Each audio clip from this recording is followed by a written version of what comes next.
Hey guys, what are you saying? Now that comes from a country that we're going to continue talking about the Anglophonic world, and the next stop is also in North America, just like the United States, but it's a little bit further north. And what he's saying is not something that Joy Tribbiani might say. Again, it comes from somewhere a little bit different, Canada. Now, what do we need to know about Canada? Well, let's talk a little bit about the geography of the country. The country is divided into 10 provinces. Didn't get to say states this time. 10 provinces, 2 territories, and 6 time zones. The capital is Ottawa, and not Toronto, it's Ottawa. And they, they're known for being a very, very polite people. So let's think of some other things I can say about Canada. I can talk about how the moose is a very well associated animal with the country, that their flag represents or is represented with a leaf on it. Now, if you can tell me what the leaf is in the next 3 seconds, I won't spoil it for you. So 3, 2, 1. Yeah, it's the maple leaf. Now, why is it the maple leaf? Well, one of the big products of Canada in their food industry is maple syrup, which is a syrup that comes from the tree itself. Now, it's really, really popular there, and they eat it with everything. Pancakes and bacon and other parts of their breakfast. It is a staple in a lot of Canadian households. Now, bacon with maple syrup, that's like savory and sweet at the same time. It is delicious. And from my memories of Canada, when I was there a long, long time ago, it was wonderful to have a little bit of maple syrup with whatever you had for breakfast in the morning. Maybe a little bit of maple syrup in your orange juice. I'm just kidding. Or maybe it could be good actually too. Anyways, don't worry.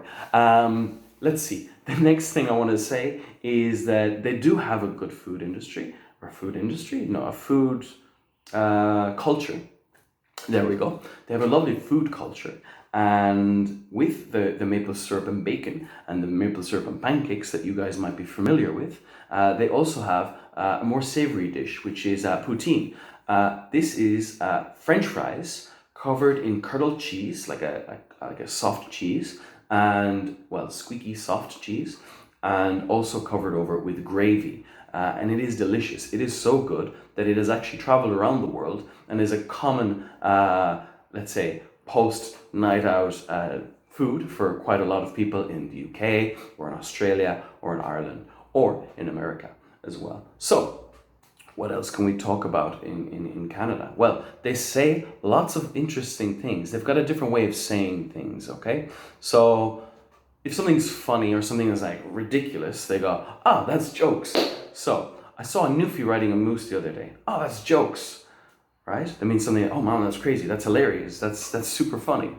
Now, another one that Chantel has researched for me, which is nice, is the loony and toonie. Now, it sounds like a very popular children's television show from the United States. It's not. The loony is the $1 coin, which is represented with a bird on it, which is called the loon. So if you've got a loony, it means that you have a $1 coin. And a toonie is a $2 coin. So loony and toonie. So if you're ever stuck for some cash, you might have to ask some Canadians for a couple of loonies or a toonie or so. Maybe, who knows? What else? A keener. Now, a keener sounds a bit like rude, maybe. Maybe somebody is a little bit overly keen to impress their friends and actually turns out to be a little bit of an idiot, you know? Like a brown nose or a nerd or something. "Oh man, don't be such a keener." Now, Chantel is so nicely put. She is a keener because she just loves writing these videos for you guys. All right, that's enough for Canada from today. I hope you learned at least a couple of interesting facts, and maybe you guys can add some more facts of Canada of your own in the comments. Take care of yourselves and have a nice day. See you later.